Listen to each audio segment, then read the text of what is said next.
मध्य प्रदेश में विधानसभा की सभी 230 विधानसभा सीटों पर 17 नवंबर को वोट डाले जाएंगे और 3 दिसंबर को रिजल्ट जारी होगा।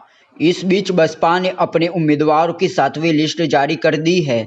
इस लिस्ट में 5 विधानसभा सीटों के लिए उम्मीदवार उतारे गए हैं। वहीं 219 सीटों पर कांग्रेस ने उम्मीदवारों की घोषणा कर दी है। मध्य प्रदेश विधानसभा चुनाव 2023 को लेकर बीजेपी ने 228 सीटों पर उम्मीदवारों की घोषणा कर दी है। अंतिम सूची में बीजेपी ने 19 उम्मीदवारों के टिकट काटे हैं। आइए जानते हैं कि 228 सीटों पर बीजेपी और कांग्रेस के किन किन उम्मीदवारों में टक्कर होगी। यूपी की पूर्व सीएम मायावती की पार्टी बहुजन समाज पार्टी ने एमपी चुनाव में उम्मीदवारों की दूसरी सूची जारी की। बीएसपी की दूसरी लिस्ट में 9 प्रत्याशियों के नाम हैं। इससे पहले 10 अगस्त को बीएसपी ने 7 सीटों पर उम्मीदवार घोषित किए थे। दोनों लिस्ट मिलाकर बीएसपी ने 16 उम्मीदवार मैदान में उतार दिए हैं। इससे पहले भारतीय जनता पार्टी ने अमरवाड़ा विधानसभा सीट से भी प्रत्याशी के नाम की घोषणा कर दी। अमरवाड़ा से मोनिका भट्टी को प्रत्याशी बनाया गया है। इससे पहले सोमवार देर शाम बीजेपी ने प्रत्याशियों की दूसरी लिस्ट जारी की। बीजेपी के प्रत्याशियों की दूसरी लिस्ट में 39 नाम है। गौर करने वाली बात यह है कि 39 प्रत्याशियों में 3 केंद्रीय मंत्रियों के साथ 7 मौजूदा सांसदों के भी नाम है।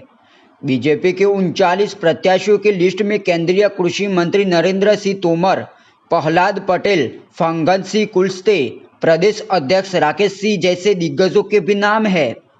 विधानसभा चुनाव की तारीख के ऐलान के कुछ घंटों बाद बीजेपी ने अपनी 57 उम्मीदवारों की चौथी लिस्ट जारी की। इसके बाद बीएसपी ने भी अपने 26 उम्मीदवारों की तीसरी लिस्ट को जारी कर दिया। इस लिस्ट में दमोह की पथरिया सीट से मौजूदा विधायक रामबाई पर पार्टी ने फिर एक बार भरोसा जताया, जबकि पार्टी के प्रभाव वाली मुरैना जिले की जोरा सीट पर पूर्व विधायक सोनूराम कुशवाहा को टिकट मिला। इस लिस्ट में एक और चौंकाने वाला नाम सुभाष शर्मा डाली का था। वह हाल ही में बीजेपी छोड़कर बसपा में शामिल हुए थे। पार्टी ने उन्हें सत्ता की चित्रकूट विधानसभा से उम्मीदवार बनाया है। इसके अलावा बसपा ने राजनगर सीट से अपने उम्मीदवार को बदला है। पार्टी ने यहां से रामराज पाठक को प्रत्याशी बनाया था। अब यहां बीजेपी के पूर्व जिला अध्यक्ष घासीराम पटेल प्रत्याशी है। केंद्रीय मंत्री नरेंद्र सिंह तोमर को दिमनी, फग्गन सिंह कुलस्ते को निवास और प्रहलाद पटेल को नरसिंहपुर से उम्मीदवार बनाया गया है। पार्टी के महासचिव कैलाश विजयवर्गीय को इंदौर 1 से उम्मीदवार बनाया गया है। इसके अलावा सांसदों पर भी पार्टी ने दांव लगाया है।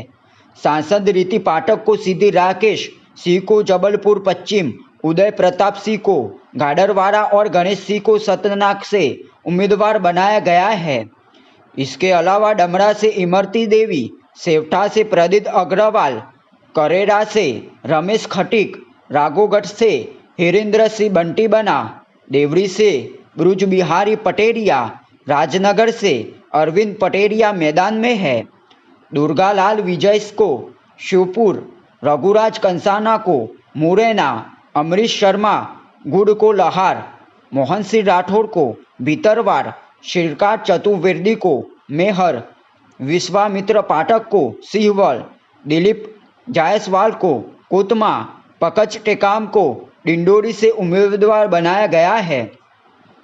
बीजेपी ने अपनी दूसरी सूची में कंडकी से गौरव पारगी, जुन्ना रदेव से नथनथ शाह, छिंदवाड़ा से विवेक बंटी साहू, परासिया से ज्योति डहेरिया, गोडा डोगरी से गंगाबाई उइके, नरेंद्र शिवाजी पटेल को उदयपुरा, हजारीलाल दांगी को खिचलीपुर, मगू गहलोत को आगर, अरुण विवाद को बाजापुर, नंदा ब्राह्मे को भिकनगांव, अंतरसिंह पटेल को राजपुर, श्याम बंडे को पानसेमल, कलसी भंवर को थांदला, सरदार सिंह मेड़ा को गदवानी, मनोज पटेल को देपालपुर, कैलाश विजय वर्गीय को इंदौर 1, डॉक्टर तेज बहादुर सिंह को नागदा खांचरोद, संगीता चारेल को सैलानी से उम्मीदवार बनाया गया है।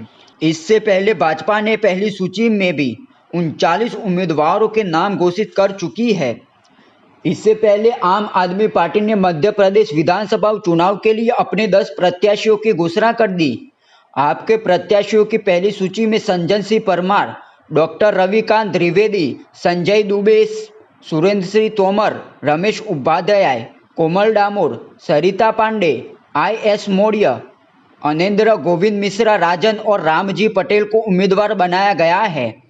आम आदमी पार्टी ने मध्य प्रदेश की सभी 230 सीटों पर विधानसभा चुनाव लड़ने का ऐलान कर चुकी है। सबसे पहले बहुजन समाज पार्टी ने प्रत्याशियों के नाम की घोषणा की तो राज्य में सत्ताधारी भारतीय जनता पार्टी ने 39 सीटों पर अपने प्रत्याशी के नाम की घोषणा कर दी। राजनीतिक दल जिस तेजी से उम्मीदवार के नाम की घोषणा कर रही है, उसे देखकर ऐसा लगता है कि वह प्रत्याशियों को तैयारी का पूरा मौका देना चाहती है। बीजेपी आमतौर पर सबसे पीछे उम्मीदवारों के नाम की घोषणा करती रही, लेकिन इस बार उसने पहले ही 39 उम्मीदवारों के नाम की घोषणा कर दी है। मध्य प्रदेश विधानसभा चुनाव को लेकर बीजेपी का केंद्रीय नेतृत्व खासा गंभीर नजर आ रहा है। बीजेपी के थिंक टैंक माने जाने वाले केंद्रीय गृह मंत्री अमित शाह खुद लगातार मध्य प्रदेश पर नजर बनाए हुए हैं। वह मध्य प्रदेश में जनसभा करने के साथ ही पार्टी के कार्यकर्ताओं के साथ लगातार बैठकें भी कर रहे हैं।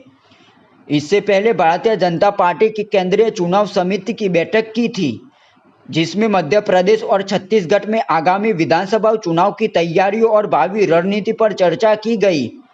CSC सदस्यों ने चुनावी तैयारियों को जायजा लिया। इससे पहले दोनों राज्यों के नेताओं की ओर से जमीनी रिपोर्ट साझा की गई।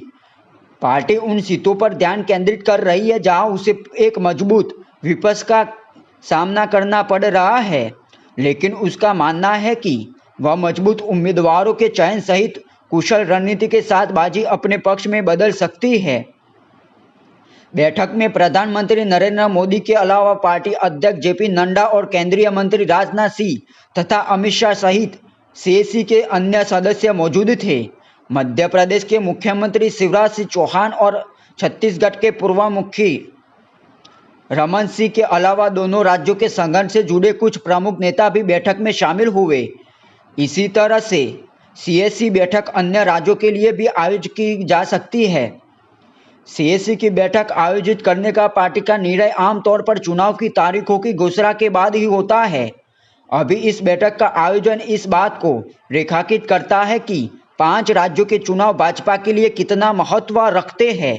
अगले साल होने वाले लोकसभा चुनाव से पहले राज्य विधानसभा चुनाव का यह अंतिम दौर होगा। यह बैठक बुलाया जाना इस बात का भी संकेत है कि राज्यों के चुनाव प्रचार अभियान में केंद्रीय नेतृत्व की अधिक भागीदारी हो सकती है। छत्तीसगढ़ और मध्य प्रदेश के अलावा राजस्थान, तेलंगाना और मिजोरम में नवंबर-दिसंबर में विधानसभा चुनाव होने की उम्मीद है। भाजपा केवल मध्य प्रदेश में सत्ता में है और राजस्थान तथा छत्तीसगढ़ में कांग्रेस सरकार है, जबकि तेलंगाना में भारत राष्ट्र समिति की सरकार है।